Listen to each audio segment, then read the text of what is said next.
Hello and welcome to JCO Precision Oncology Conversations, where we'll bring you engaging conversations with authors of clinically relevant and highly significant JCOPO articles. I'm your host, Dr. Rafeh Naqash, podcast editor for JCO Precision Oncology and assistant professor at the OU Health Stephenson Cancer Center at the University of Oklahoma.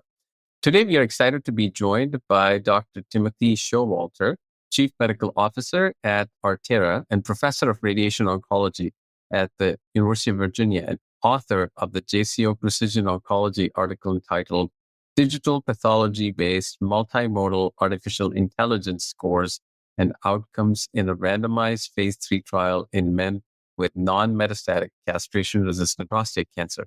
At the time of this recording, our guests' disclosures will be linked in the transcript. Dr. Showalters, it's a pleasure to have you here today. It's a pleasure to be here. Thanks for having me. I think this is going to be a very interesting discussion, not just from a biomarker perspective, but also in terms of how technologies have evolved and how we are trying to stratify patients, trying to escalate or de-escalate treatments based on biomarkers. And this article is a good example of that. One of the things I do want to highlight as part of this article is that Dr. Felix Feng is the first author for this article. Unfortunately, Dr. Felix Feng passed away in December of 2024. He was a luminary in this field of prostate cancer research. He was also the chair of the NRG GU committee, as well as board of directors for RTOG Foundation, and has mentored a lot of individuals from what I have heard. I didn't know Dr. Feng, but heard a lot about him from my GU colleagues. It's a huge loss for the community, but it was an interesting surprise for me when I saw his name on this article as I was reviewing it. Could you briefly talk about Dr. Feng for a minute and how you knew him and how he's been an asset to the field? Yeah, I'm always happy to talk about Felix whenever there's an opportunity. I was fortunate to know Felix Feng for about 20 years as we met during our residency programs through a career development workshop that we both attended and stayed close ever since. And, he's someone who made an impact on hundreds of lives of cancer researchers and other radiation oncologists and physicians, in addition to the cancer patients he helped either through direct clinical care or through his innovation. For this project in particular, I first became involved soon after Felix had co-founded Artera, which is the company that developed this. And because Felix was such a prolific researcher, he was actually involved in this research project from all different angles, both from the multimodal digital pathology tool to the trial itself and being part of moving the field forward in that way. It's really great to be able to sort of celebrate a great example of Felix's legacy, which is team science and really moving the field forward in terms of translational projects based on clinical trials. So it's a great opportunity to highlight some of his work, and I'm really happy to talk about it with you. Thanks, Tim. Definitely a huge loss for the scientific community. And I did see a while back that there was an international symposium organized to showcase his work, for him to talk about his journey last year, where more than 250 people from around the globe actually attended that. That speaks volumes to the kind of impact he's had as an individual, the kind of impact he's had on the scientific side of things as well. Yes, and we just had the second annual Feng Symposium the day before ASCO GU this year, with, again, great turnout and some great science highlighted, as well as a real focus on mentorship and team science and collaboration. Thank you so much for telling us all about that. Now, going to what you guys published in JCO Precision Oncology, which is this article on using a biomarker approach to stratify non-metastatic prostate cancer using this artificial intelligence-based H&E score. Could you tell us the background for what started off this project? And I see there is a clinical trial data set that you guys have used, but there's probably some background to how this score or how this technology came into being. So could you superficially give us an idea of how that started? Sure. So the multimodal AI score was first published in a peer-reviewed journal back in 2022. And the test was originally developed through a collaboration with the Radiation Therapy Oncology Group, or NRG Oncology prostate cancer research team. The original publication describes development and validation of a risk stratification tool designed to predict distant metastasis and prostate cancer specific mortality for men with localized prostate cancer. And the first validation was in men who were treated with definitive radiation therapy. There have been subsequent publications in that context, and there's a set of algorithms that have been validated in localized prostate cancer. And there's a test that's listed on NCCN guidelines based on that technology. The genesis for this paper was really looking at extending that risk stratification tool that was developed in localized prostate cancer to see if it could, one, validate in a non-metastatic castrate refractory prostate cancer population for patients enrolled on the Spartan trial, and two, whether there was a potential role for the test output in terms of predicting benefit from apalutamide for patients with non-metastatic prostate cancer. For patients who were enrolled on the Spartan study, almost 40% of them had H&E stained biopsy slide material available and were eligible to be included in this study. Going a step back to how prostate cancer, perhaps on the diagnostic side, using the pathology images is different, as you guys have Gleason scoring, which to the best of my knowledge is not necessarily something that most other tumor types use. Maybe Ki-67 is somewhat of a comparison in some of the neuroendocrine cancers where high Ki-67 correlates with aggressive biology, poor prognosis, and similarly high Gleason scores, as we know, for some of the trainees correlates with poor prognosis. So was the idea behind this based on trying to stratify or sub-stratify Gleason scoring further, where you may not necessarily know what to do with the intermediate high Gleason score individual tumor tissues? Well, yeah, I mean, Gleason score is a really powerful risk stratification tool. As you know, our clinical risk groupings are really anchored to Gleason score as a important driver for that.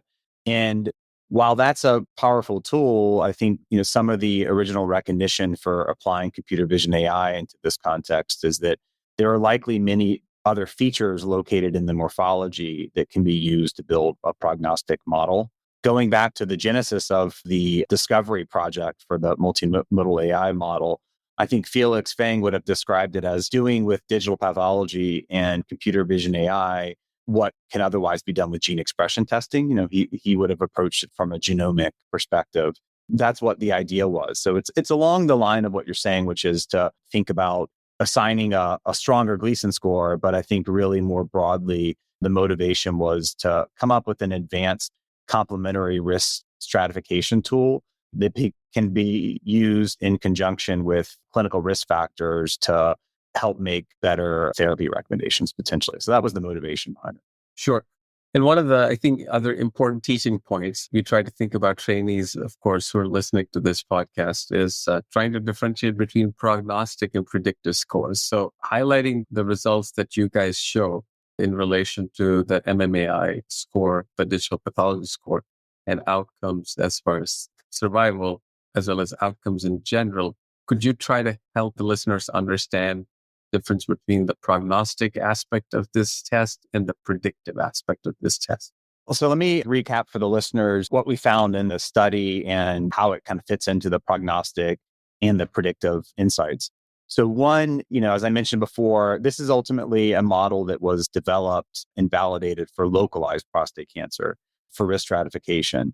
So first, the team looked at whether that same tool developed in localized prostate cancer serves as a prognostic tool in non-metastatic castrate-refractory prostate cancer. So we applied the tool as it was previously developed and identified that about 2/3 of patients on the Spartan trial that had specimens available for analysis qualified as high risk, and 1/3 of patients as either intermediate or low risk, which we called in the paper non-high risk. And we're able to show that the multimodal AI score, which ranges from 0 to 1, and risk group was associated with metastasis-free survival, time to second progression or PFS2, and overall survival. And so that shows that it performs as a prognostic tool in this setting. And this paper was the first validation of this tool in non-metastatic castrate-refractory prostate cancer. So what that means to trainees is basically it helps you understand how aggressive that cancer is, or better stratify the risk of progression over time. So that's the prognostic performance. Thank you for trying to explain that. It's always useful to get an example and understand the difference between prognostic and predictive. Now, again, going back to the technology, which obviously is way more complicated than the four-letter word MMAI, I per se haven't necessarily done research in this space, but I've collaborated with some individuals who've done digital pathology assessments. And one of the projects we worked on was TIL estimation and immune checkpoint related adverse events using some correlation. And something that one of my collaborators had sent to me when we were working on this project as part of this H&E slide digitalization, you need color deconvolution, you need segmentation, cell profiling. Superficially, is that something that was done as part of the development of this MMAI score as well? You need a ground truth, right? So you need to train your model to predict whatever the outcome is. If you're designing a AI algorithm for Ki-67 or something, I think you mentioned before, you would need to have a set of Ki-67 scores and train your model to predict those scores.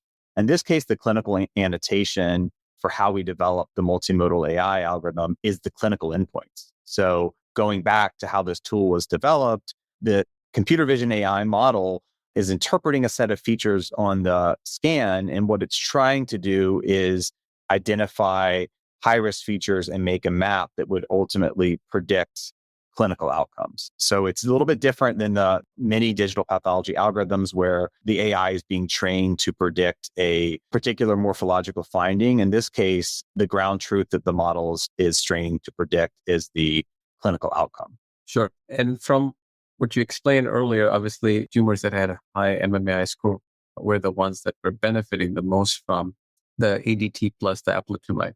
Is this specific for this androgen receptor inhibitor, or is it interchangeable with other inhibitors that are currently approved? That's a great question, and we don't know yet. So, as you're alluding to, we did find that the MMAI risk score was predictive for benefit from apalutamide. And so it met the statistical definition of having a significant interaction p-value. So we can call it a predictive performance. And so far, we've only looked in this population for apalutamide. I think you're raising a really interesting point, which is the next question is this generalizable to other androgen receptor inhibitors? There will be future research looking at that, but I think it's too early to say. Just for summary, I think I mentioned before, there are about 40% of patients enrolled on the Spartan study had specimens available for inclusion in this analysis. So the Spartan study did show in the entire clinical trial set that patients with non-metastatic castrate-refractory prostate cancer benefited from apalutamide. The current study did show that there seems to be a larger magnitude of benefit for those patients who are multimodal AI high-risk scores. And I think that's very interesting research and suggests that there's some interaction there. But I certainly would want to emphasize that we have not shown that patients with intermediate or low risk don't benefit from apalutamide. I think we can say that the original study showed that trial showed a benefit, and that we've got this interesting story with multimodal AI as well. Sure. And I think from a similar comparison, ctDNA, where ctDNA shows prognostic aspects. I treat people with lung cancer, especially, and if you're ctDNA positive at a 3 to 4 month period, likely chances of you having shorter disease-free interval is higher. Same thing, I think, for colorectal cancers. Yeah. And now there's studies that are using ctDNA as an integral biomarker to stratify patients, positive, negative, and then decide on the escalation, de-escalation treatment. So using a similar approach, is there something that is being done in the context of the H&E-based stratification to de-intensify or intensify treatments based on this approach? You're hitting right on the point in the most promising direction. As we pointed out in the manuscript, one of the most exciting areas as a next step for this is to use a tool like this for stratification for prospective trials. The multimodal AI test is not being used currently in clinical trials of non-metastatic castrate-refractory prostate cancer, which is the disease setting for this paper. There are other trials that are in development or currently accruing where multimodal AI stratification approach is being taken, where you see among the high-risk scores, at least in the postoperative setting for a clinical trial that's open right now, high-risk score patients are being randomized to basically a treatment intensification question. And then the multimodal AI low-risk patients are being randomized to a de-intensification experimental arm where less angiodeprivation deprivation therapy is being given. So I think it's a really promising area to see. And I think what has been shown is that this tool has been validated really across the disease continuum. And so I think there are opportunities to do that in multiple clinical scenarios.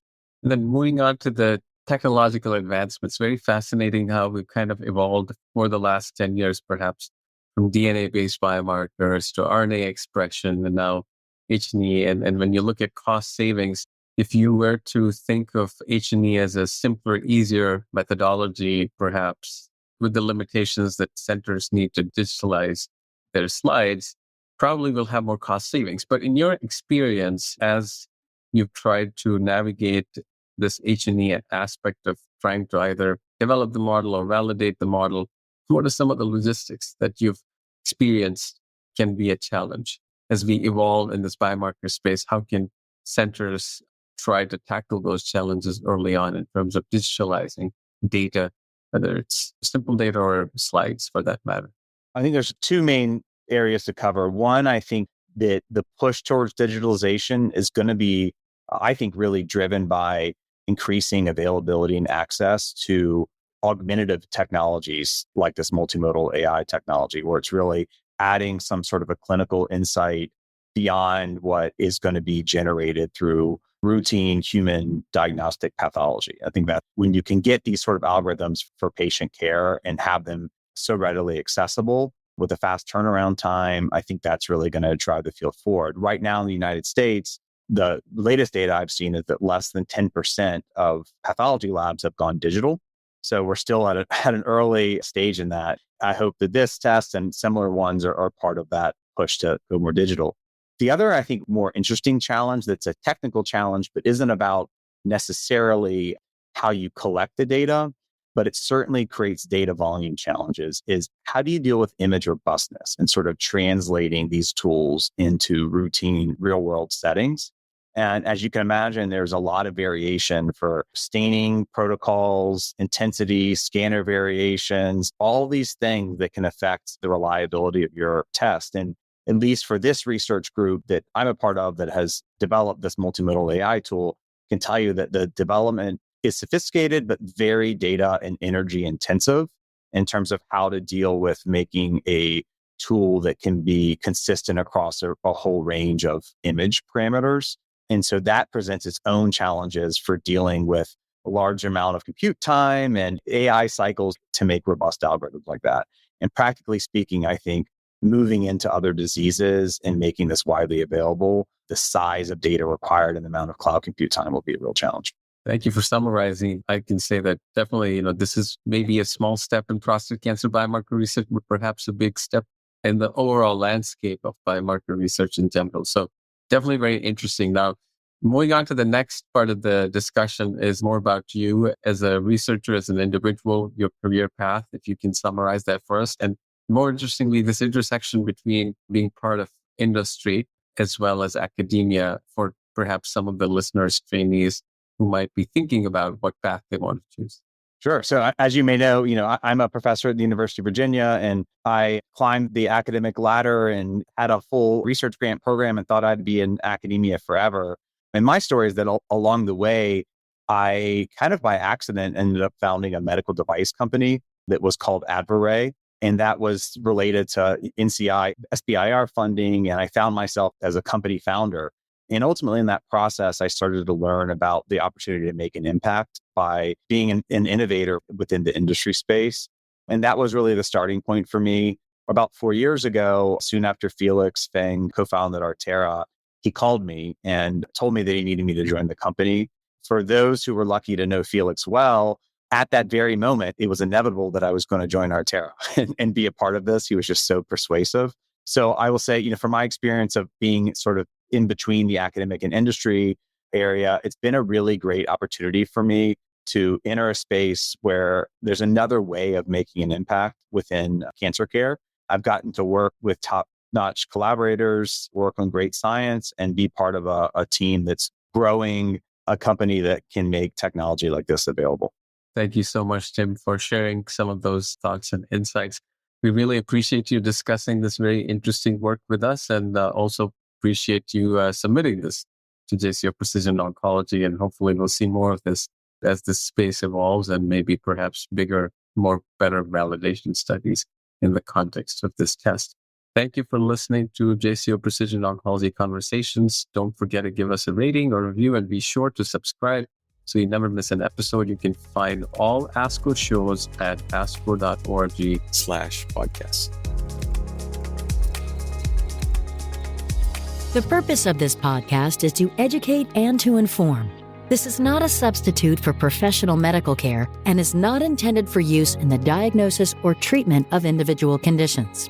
Guests on this podcast express their own opinions, experience, and conclusions. Guest statements on the podcast do not express the opinions of ASCO. The mention of any product, service, organization, activity, or therapy should not be construed as an ASCO endorsement.